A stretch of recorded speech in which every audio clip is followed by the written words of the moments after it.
आज आपण आपल्या किचनमध्ये मिक्स भाज्यांचं लोणचं करणार आहोत. त्याच्यासाठी आता घेतलेलं साहित्य दाखवते तुम्हाला. ही काकडी घेतली आहे, फ्लावर, गाजर, मुळा, आंबे हळद, थोडेसे ओल्या मिरचीचे तुकडे, मटार आणि हे आलं. यामध्ये आपण माईन मुळासुद्धा घालू शकतो, साधी हळद घालू शकतो, पण ते काय आत्ता मी घातलं नाही. मी एवढे हे आता 6-7 प्रकार घातलेत. आता प्रथम काय करणार आहोत, एका बाजूला मी हे 100 मिली तेल गरम होत ठेवलं. या लोणच्याला मला 100 मिली तेल लागणार आहे, ते मी गरम होत ठेवलं आहे. ते गरम होतं आहे तोपर्यंत आपण ह्या भाज्या एकत्र करूया सगळ्या. वाटाणे, हे आंबे हळद, मुळा, सध्या सगळ्या ह्या सीझनल भाज्या आहेत. आत्ता ह्या भाज्या बाजारात भरपूर प्रमाणात आलेल्या आहेत आणि याच वेळी हा प्रकार करायचा असतो आणि लागतंही छान. एकदम एकावेळी आपल्या पोटात सगळ्या भाज्या जातात. विशेषतः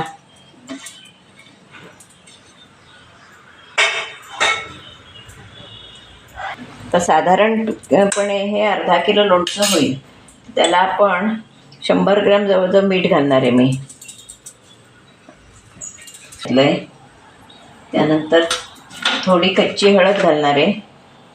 फोडणीत घालणारच आहे पण कच्ची हळद घालणार आहे. आधी कच्ची हळद, कच्चा हिंग आणि लिंबू रस. साधारण 2-3 लिंबाचा रस एवढा यायला हवा. 4 चमचे रस घालणार आहे मी. हे आपण पोहे खायचा चमचा घेतो ना, हा घेतला आहे मी. 4-5 चमचे रस घालते. मग वाटला तर कमी, वाटला तर परत आपण वाढवू शकतो त्याच्यात.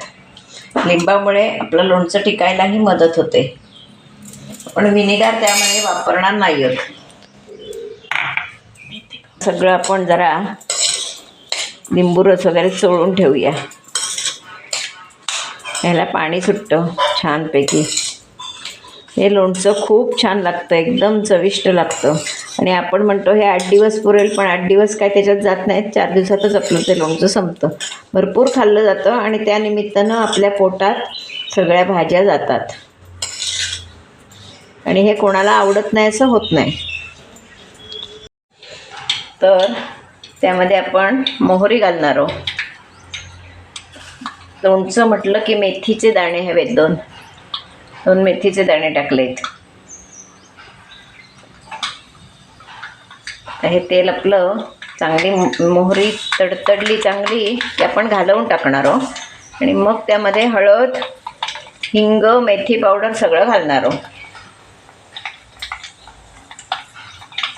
आता हे मी घालवून टाकते. मोहरी आपली चांगली तडतडलेली मी घालवून टाकलं आहे. गॅस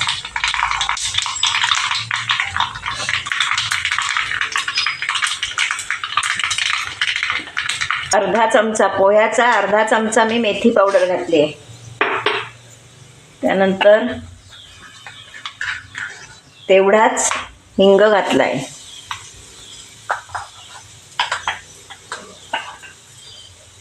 हळद घालणार आहे अर्धा चमचा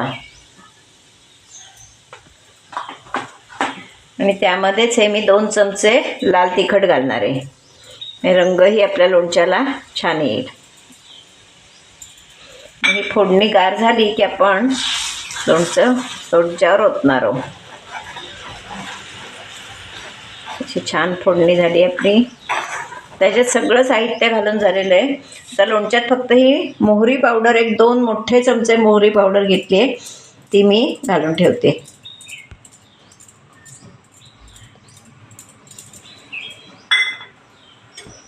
तर फोडणी थंड झाली की आपण लोणच्यावर घालणार आहोत की आपलं लोणचं तयार.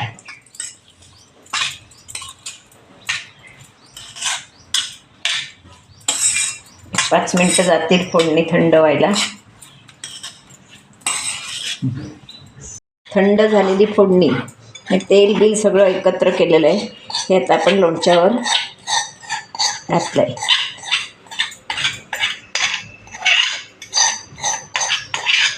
करताना नेहमी सुखी भांडी वापरायची, म्हणजे लोणचं चांगलं टिकतं.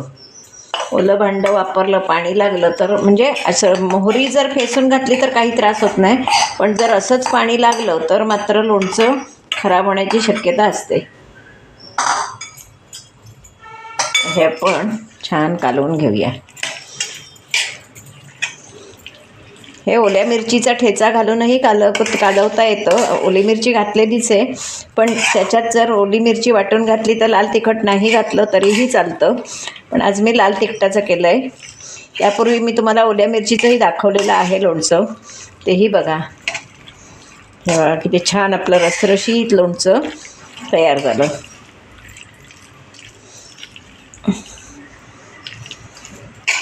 तेलही जास्त घातलेलं नाही आहे, अति तेल घातलेलं नाही आहे. तर आपण हे एका स्वच्छ काचेच्या बरणीत भरून ठेवायचं. लोणचं एका बरणीत भरून ठेवूया की आपलं लोणचं तयार. मसाला लागला पाहिजे.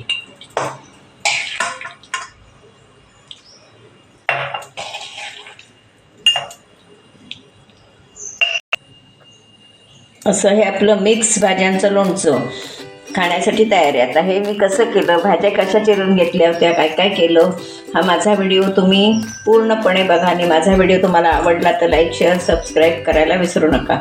यापूर्वीसुद्धा मी तुम्हाला बरेच लोणचीचे बरेच प्रकार दाखवलेले, तेही बघा. आणि नक्की मला कमेंट बॉक्समध्ये तरी कळवा कसं वाटलं काय ते, किंवा तुम्हाला एखादी रेसिपी हवी असेल तरीसुद्धा मला कळवा. मी ती नक्की करून दाखवण्याचा प्रयत्न करीन. धन्यवाद.